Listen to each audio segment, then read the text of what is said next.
Hi friends, இந்த வீடியோவில் என்ன பார்க்க போகிறோம்னா என் செகண்ட் பேபிக்கு ஃபஸ்ட்டு முடி வெட்டலான்னு குலதெய்வத்துக்கு போகலான்னு நாங்கள் எல்லாருமே கிளம்பிட்டோம். பைக்கெட்டில் என்ன இருக்குதுன்னா சாமிக்கு தேவையான பூஜை பொருட்களெல்லாம் எடுத்துக்கிட்டோம். குழந்தைகளுக்கு துணிமணி, ஹஸ்பண்டு முடி எடுக்க போகிறான்னு புது ட்ரெஸ் எடுத்துக்கிட்டோம். பசங்களுக்கும் எடுத்துக்கிட்டோம். அப்படியே சாப்பாடு தண்ணி எல்லாமே பைக்கெட்டில் வச்சு மட்டும் என் ஹஸ்பண்டு வண்டியில் கொண்டு அரேஞ்ச் பண்ணிட்டாரு. அப்படியே எல்லோரும் வீட்டிலேருந்து எல்லோரும் ரெடி ஆகிட்டு ஒவ்வொரு ஆൾக்காராக கிளம்பிட்டோம். இது வரதே என் நாத்தனா ஹஸ்பண்டு.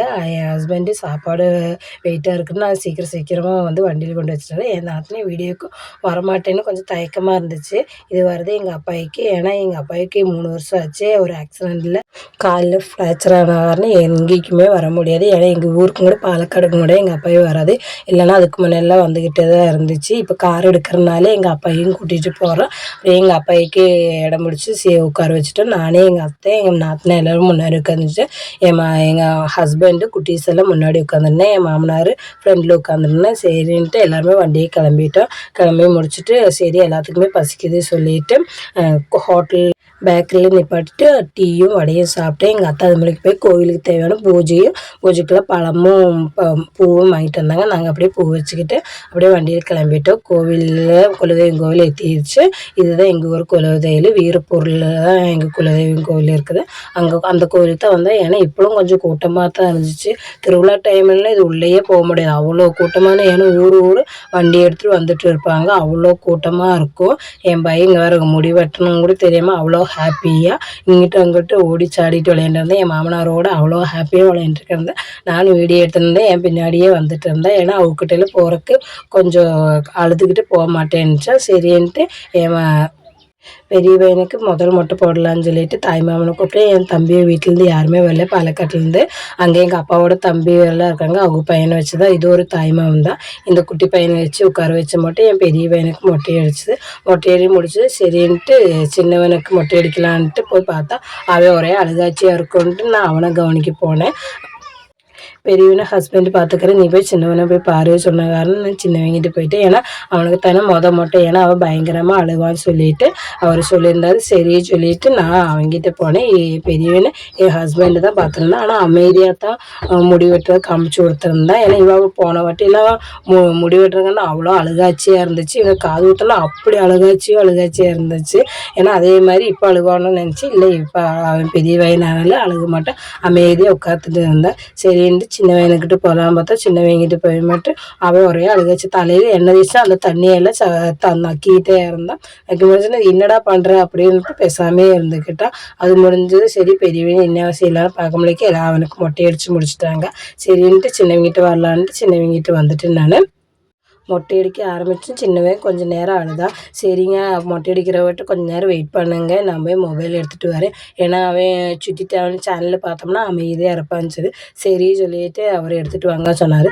சரின்னு நானும் போய் மொபைலில் போயிட்டு அவனுக்கு சுட்டி கிட்ஸில் மொபைல் அவ்வளோ அமைதியாக மொட்டை அடிக்கிற வேறு ஃபுல் வீடியோ பார்த்துட்டு அமைதியாக இருந்தான். ஏன்னா இவன் தான் அழுது ஆர்ப்பாரம் பண்ணுவானோ, முடி வெட்ட விட மாட்டான், அங்கங்கே கீரல் வருமோன்னு பயந்துக்கிட்டே இருந்தேன். அந்த பயம் எதுவுமே இல்லாமல் சூப்பராகவே காமிச்சு கொடுத்தான். மொட்டை அடிக்கிறோன்னே இவ்வளோ ஹாப்பி. என்னடாப்பா உங்கள் பையன் அழுகாச்சி இல்லாமல் மொட்டை அடிக்க விட்டானே, அவ்வளோ சூப்பராக இருக்கிறான் பையன் அப்படின்னாங்க. எல்லாருமே அங்கே வேடிக்கை பார்த்தவங்களால பையன் அழுகாமல் இருக்கிறான்னு சூப்பர்னு சொல்லிக்கிட்டு இருந்தாங்க.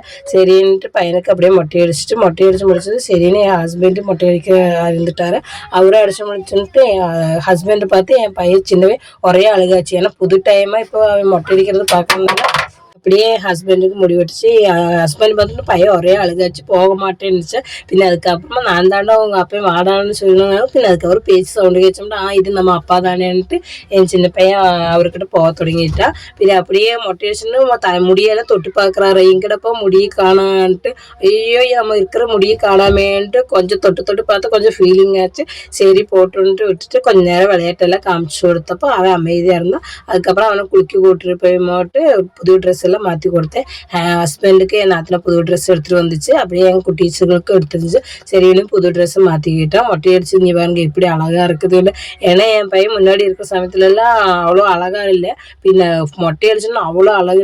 இதுதான் எங்கள் குலதெய்வம் கோவில். அப்படியே போய் எல்லோரும் போய் சாமி கும்பிட்டு வந்துட்டு எல்லோரும் வரிசையாக உட்காந்து அங்கே கோவிலுக்கு பூஜை பண்ண பிரசாதம் எல்லாம் எடுத்து எல்லாருமே ஒவ்வொரு பழமாக எடுத்து சாப்பிட்டு இருந்தோம். நானே அப்படியே இருந்து எல்லாத்தையுமே வரிசையாக உட்காந்து வீடியோ எடுத்துட்டு இருந்துச்சு.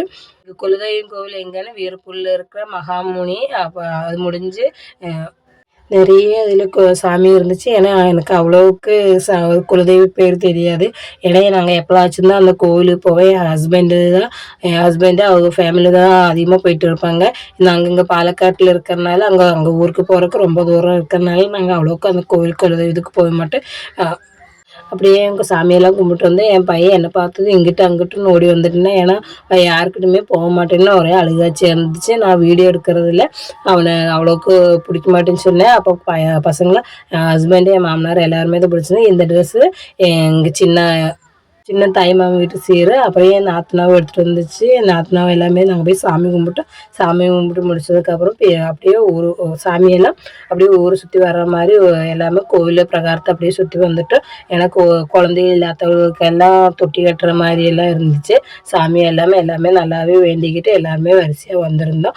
வரிசை வந்துட்டு சாமி எல்லாமே நல்லா கண்குழியாக காமிச்சு எல்லாம் சாமி. ஏன்னா இந்த வாட்டி போகிறது அவ்வளோ இதாக இருக்குது. ஏன்னா இந்த கோவிலுக்கு போகிறதுக்கு அவ்வளோ கஷ்டமாக இருக்கும். ஏன்னா திருவிழா டைமில் அவ்வளோ கூட்டமாக இருக்கும். அந்த உள்ளே போகவே அவ்வளோக்கு கஷ்டமாக இருக்கும். ஏன்னா பசங்களெல்லாம் கூட்டிகிட்டு போகிறோம், இவ்வளோ குட்டீஸ் எல்லாம் கூட்டிகிட்டு போகிறோம். திறக்கையில் எங்கேயாச்சும் காணாமல் போச்சுன்னா அது ஒரு பிரச்சனைன்னு சொல்லிட்டு திறக்கில்லாமல் டைமில் இப்போலே பயங்கர கூட்டமாக தான் இருந்து சரின்ட்டு எல்லாருக்குமே பசிக்குது சொல்லிட்டு எங்கள் மாமியார் புளிசோறும் நான் ஊறுகாவும் போட்டிருந்தேன். அது கொண்டு வந்துருச்சு. எல்லாமே சாப்பிட்டு பின்ன பக்கத்தில் இருக்கிற இங்கே இன்னொரு கோயில் நீலியம்மன் கோயிலுக்கும் போயிட்டு அப்படியே நாங்கள் வீட்டுக்கு வந்துட்டோம்.